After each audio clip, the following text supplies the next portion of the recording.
গল্প বলি, আপনাদের ভালো লাগবে, শিক্ষণীয় একটা গল্প। জঙ্গলের মধ্যে আগুন লাগছে, ভয়াবহ আগুন।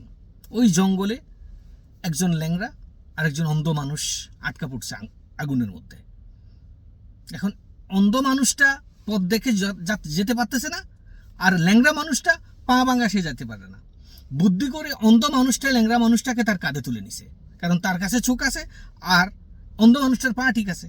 মোটামুটি তারা জঙ্গল পার হয়ে আসছে। জঙ্গল পার হয়ে আসার পরে আগুন থেকে বাঁচার পরে দুজন বসার পরে বাইদা ওই কথার প্রসঙ্গে একটু কথা কাটাকাটি হচ্ছে। এখন একজন আরেকজনকে দোষারোপ করা শুরু করছে। একজন বলে যে আমি তোমাকে পথ দেখাইছি, আরেকজন বলে যে আমি তোমাকে কাঁধে করে নিয়ে আসছি। মোটামুটি দুজনের ভিতরে বাকবতন্তিতে একদম ভয়াবহ অবস্থা।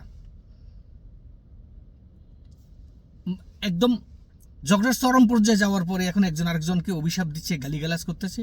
রাগ গোসায় দুইজন যায় দুই গাছের নিচে বসে আছে। এমন সময় একজন সাধু সন্ন্যাসী ওখানে আসলো তাদের সামনে।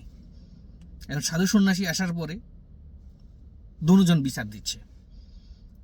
এখন সাধু সন্ন্যাসী বলছে, আচ্ছা তুমি যা চাও এখন আমি তাই করে দেব, বলো কি চাও তুমি। অন্ধ মানুষটা বলল, এই ল্যাংড়ার চোখ দুটোটা কানা করে দাও।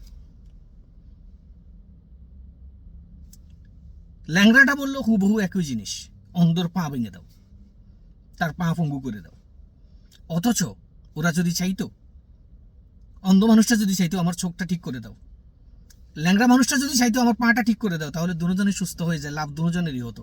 কিন্তু তারা সেটা চায় না, তারা চাচ্ছে একজন আরেকজনের ক্ষতি। পরিস্থিতি বর্তমান পৃথিবীতে বেশিরভাগ মানুষেরই এমন হয়েছে, নিজের লাভ চায় না, অন্যের ক্ষতি চায়। আমার লাভ না হোক, কিন্তু অন্যের ক্ষতি হলে তাতেই তার আত্মতৃপ্তি মিলে, সেলফ স্যাটিসফ্যাকশন মিলে। এই যে একটা ভয়ঙ্কর রোগাক্রান্ত মস্তিষ্কের লক্ষণ, এটা খুব কম মানুষে বুঝতে পারে।